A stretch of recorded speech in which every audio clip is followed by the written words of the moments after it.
Irmãos, hoje a liturgia, ela de fato armou para nós um banquete, bem apropriado para essa ocasião. Não sei se existe uma missa votiva vocacional, acho que não, mas se tivesse, eu acho que a primeira leitura estaria enquadrada, estaria inserida nessas leituras dessa missa votiva. Porque de fato, quando se fala de vocação, uma das primeiras que se deve relembrar na história do povo eleito é exatamente o da vocação de Abraão. E também porque a vocação de Abraão, ela é como que um tipo, uma imagem para outras vocações, para a maneira como Deus fala e chama o seu povo. Hoje nessa missa, nós lembramos exatamente isso, esse evento de que nós somos alcançados pela voz de Deus. Nós somos vocacionados, nós fomos eleitos pelo Senhor. Vamos olhar um pouco para esse texto, depois para o Evangelho e tirar alguns ensinamentos que talvez nós possamos utilizar neste tempo de postulantado, mas também para a nossa caminhada vocacional como um todo. Em primeiro lugar, nós precisamos recordar que Deus nos chama, em primeiro lugar, o primeiro motivo pelo chamado de Deus, quando Deus nos chama, é exatamente porque Ele nos quer por nós mesmos. Deus nos chama, Deus nos elege, não porque Ele quer que nós façamos coisas para Ele, não porque nós somos importantes no reino, na indústria do reino, nessa fábrica, nessa empresa ali dos céus. Ele precisa nos contratar, Ele precisa de funcionários, então Ele vai lá e chama alguns para serem os seus funcionários, os seus empregados. Não tem nada a ver, essa imagem do funcionário com a imagem do vocacionado, do eleito. Deus nos chama porque Ele nos quer. Ele nos quer dar muito, Ele quer nos presentear, Ele quer nos enriquecer. A gente às vezes acha que vocação, a gente lê demais, às vezes nessa ótica de coisas que eu tenho que fazer. Mas em primeiro lugar, vocação é ser alcançado, ser amado por Deus. Abraão foi chamado pelo Senhor, e quando Deus o chama, Ele não pede coisas de Abraão. É muito interessante porque esse primeiro momento vocacional de Abraão, Deus ele não pede quase nada de Abraão. Ele pede alguma coisa, sim, Ele pede que Abraão saia da sua terra, levando a sua família e vá para um outro lugar. Mas em troca desse pequeno gesto de adesão, Ele promete a Abraão algo muito maior do que aquilo que ele pediu, do que aquela pequena coisa, aquela pequena oferta que ele pediu de Abraão. Farei de ti um grande povo, te abençoarei, engrandecerei o teu nome, de modo que ele se torne uma bênção. Abençoarei os que te abençoarem, em ti serão abençoadas todas as famílias da terra. Aquilo que Deus promete a Abraão supera em muito aquilo que Ele pede de Abraão. Porque quando Deus chama Abraão, o objetivo dele é partilhar algo de si para Abraão. É dar algo a Abraão. E à medida que nós vamos avançando nas Sagradas Escrituras, nós entendemos o que é esse dom que Deus dá ao seu povo, ao seu eleito. O dom que Ele dá ao seu eleito é exatamente o dom de si. Deus não dá coisas ao seu povo, Deus dá a si mesmo. Então, isso é o grande entendimento cristão, porque em Cristo Deus se deu, Deus se entregou. Ele não mais promete coisas, um povo, uma bênção, uma prole numerosa, terras, bens, são coisas importantes na nossa vida. Mas em Jesus Cristo e a partir de Jesus, Deus não precisa mais nos dar coisas, porque Ele já nos deu o que Ele tinha de melhor, o que Ele tinha de mais precioso, que é Ele mesmo. Ele se entregou a nós. E vocação, então, é receber, acolher o dom de Deus. É sentir-se amado por Deus a tal ponto de ser aquele que recebe o próprio dom de Deus mesmo. Isso é o que nós chamamos na nossa vocação Shalom de amor esponsal.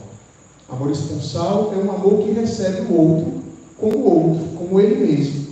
não recebe coisas do outro, mas o dom do matrimônio, o dom dos esponsais é o próprio outro. É ele mesmo que se entrega e o outro que acolhe o dom que a pessoa faz. Então, a vocação de Abraão nos recorda, em primeiro lugar, e olhando também para o todo, né, da caminhada cristã, que Deus me chama porque Ele me quer. E Ele olha para mim e se entrega a mim. A nossa caminhada vocacional, e a caminhada vocacional, vocês não devem pensar que se encerra nas promessas definitivas, porque a caminhada vocacional vai até nós alcançarmos o nosso alvo. O nosso alvo não é promessas definitivas, mas o nosso alvo é a santidade, o céu. Até nós chegarmos lá, o que nós queremos de Deus é Ele mesmo. E nós queremos cada vez mais preparar o nosso coração para que nós possamos receber esse dom. Para que nós possamos, na verdade, tomar posse desse dom que já nos foi entregue. E nós vamos então na nossa caminhada vocacional deixando que Deus prepare, né, purifique o nosso coração nesse caminho.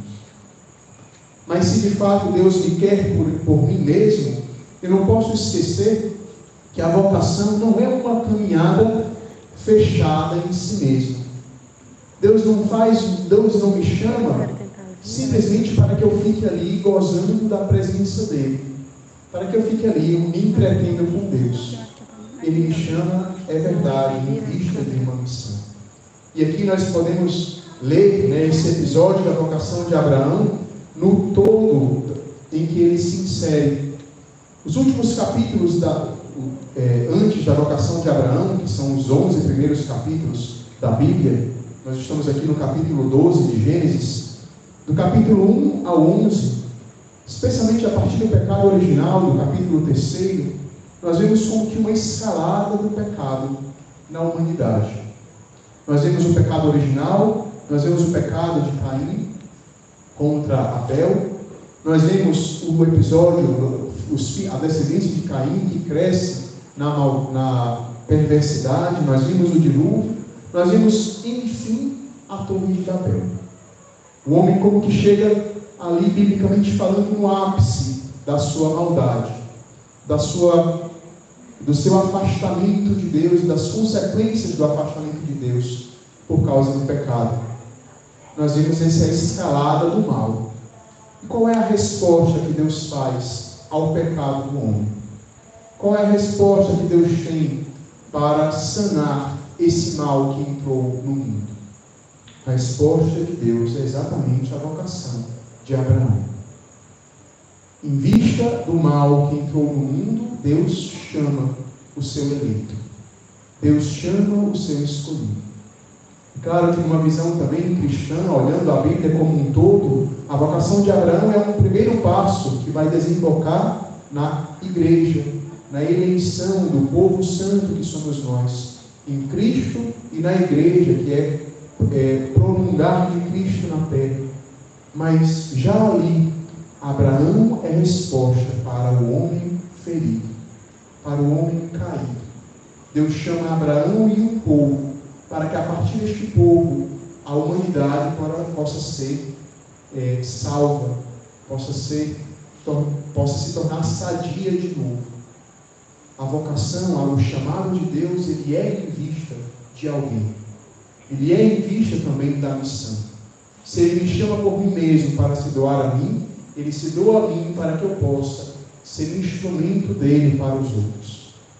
Então nós devemos também colocar o nosso chamado nesse grande cenário vocacional, nesse grande cenário de missão, missionário, porque Deus me quer para que eu possa então ir ao encontro dos outros. E ainda mais, numa vocação como a nossa, uma vocação que tem também como parte, do seu fundamento, do seu tripé, a evangelização, que recorda continuamente que nós somos chamados em vista da evangelização. Então, recordemos também que Deus nos quer para que nós possamos levar a experiência com Jesus para outros. Olhando para o Evangelho, olhando para o Evangelho também no seu contexto, nós podemos também aprender algo sobre esse evento, que nós celebramos hoje, que é a entrega dos estatutos. Os estatutos, ele é um livro muito importante, né, vocacional. Junto com os escritos, são aqueles dois livros fundamentais para nós. Porque os estatutos, eles codificam, né, a nossa vivência vocacional. Ele transforma a experiência Shalom, né, o carisma Shalom, e aquilo que o fundador e os primeiros receberam de Deus e experimentaram, ele codifica essa experiência em algumas ações, né, em algumas coisas que nós devemos fazer para viver a vocação, como um indicador de vivência vocacional. Não posso dizer que viva a vocação Shalom se eu não vivo aquilo que os estatutos propõem, como vida, como ações, até mesmo cotidianas. Algumas cotidianas, algumas semanais, algumas mensais, algumas anuais. Então, os estatutos, ele transforma, né, em ações aquilo que é a vivência vocacional. Mas nós devemos primeiro, então, ter um grande respeito e amor por esse livro. Nós devemos fazer desse livro algo, uma leitura frequente, para que nós possamos conhecer bem aquilo que Deus pede de nós, conhecer os estatutos. Por isso, os primeiros anos, né? Agora eu não lembro se era um postulantado mais ou menos discipulado, mas acredito que no postulantado, né, que a gente vai ali aprofundando os elementos dos estatutos. Então é importante ler, estudar, escutar as formações, estar atento a isso. Mas é importante também nós lembrarmos que vivência de fé e vivência de vocação vai muito além daquilo que está escrito nos estatutos e daquilo que está escrito nos escritos. A vocação, ela não pode ser presa, né, em algo, em nenhum lugar, porque a vocação é algo divino, é uma participação da natureza divina. Então eu não posso resumir a minha vivência vocacional ao colocar em diversas ações que me são propostas. Por mais que essas ações sejam essenciais para a minha vivência vocacional, elas transparecem aquilo que está dentro. Mas é importante, atenção, vivam dentro a vocação. Fora, é claro, porque se eu vivo dentro, ele transparece, ele desemboca no fora. Se eu vivo interiormente a vocação, ele vai, é claro, transparecer nessas ações que são propostas pelos estatutos e por outras que fazem parte da nossa tradição. Mas não esqueçam que em colocar ok nessa lista que nos é proposta, não significa exatamente que eu estou ali vivendo tudo aquilo que Deus quer de mim. Porque a vivência vocacional vai muito além do que aquilo que é proposto, e porque na vivência vocacional, assim como na vivência da fé, existe uma primazia do interior. Quando Jesus fala, nesse trecho aqui dos Evangelhos, o Sermão da Montanha, ele está exatamente chamando a atenção para a sua nova lei. O que é que ele está propondo agora, então, para os cristãos? Existe a lei antiga, existe aquilo que Moisés dizia, no Moisés bíblico, né? Existe agora aquilo que diz Jesus. Existe agora a nova lei. Existe agora o que Jesus nos propõe. E a nova lei, ela tem um primado do interior. Primeiro dentro, para então transbordar. Primeiro dentro, para que eu possa então transparecer. Por isso, se recordem também, né? Não deixem de viver o exterior, mas vivam o exterior olhando, atentos ao interior. Porque o interior o formador não vê, nem o formador pessoal, nem o formador comunitário. E se eu não formo o meu interior, ou não vou deixando que esse interior seja alcançado pela graça da formação que passa pelas autoridades, mas que tem como você um protagonista. O primeiro protagonista é o Espírito Santo, né? Mas nós somos protagonistas do nosso caminho formativo. Se eu não estou atento a esse meu interior que precisa ser convertido, eu posso passar anos na comunidade e não alcançar a minha meta, que é a santidade. Eu posso, inclusive, passar as etapas, porque eu posso fazer muitas coisas para o reino, posso aparentar muitas coisas para as pessoas, mas posso estar muito distante da experiência de Deus, da mística, do relacionamento íntimo com o Senhor. Então estejam atentos, né, ao que está fora, mas estejam muito mais atentos, eu diria, ao que está dentro. E deixem, né, que o Espírito Santo alcance o interior de vocês. E por fim, voltando para Abraão, o chamado vocacional de Abraão comprometeu a sua vida, mas comprometeu também a sua família. Abraão foi chamado por Deus, mas de certa forma a graça que alcançou Abraão alcançou também o seu contexto familiar. Recordemos também, né, os familiares que aqui estão presentes, mas também nós que escutamos e respondemos ao chamado de Deus, lembremos, né, que essa graça que nos alcança, ela transborda também naqueles que estão próximos de nós, naqueles que estão ali ao nosso lado, que talvez eu nem veja ainda tanta mudança, mas com a minha vivência vocacional, com a minha vivência de um caminho sincero de conversão, a graça de Deus vai também alcançando aqueles que Deus me deu. A partir da minha resposta pequena, humilde, simples, o Senhor, Ele vai permeando a minha vida e a vida daqueles que Deus me deu. Louvado seja nosso Senhor Jesus Cristo.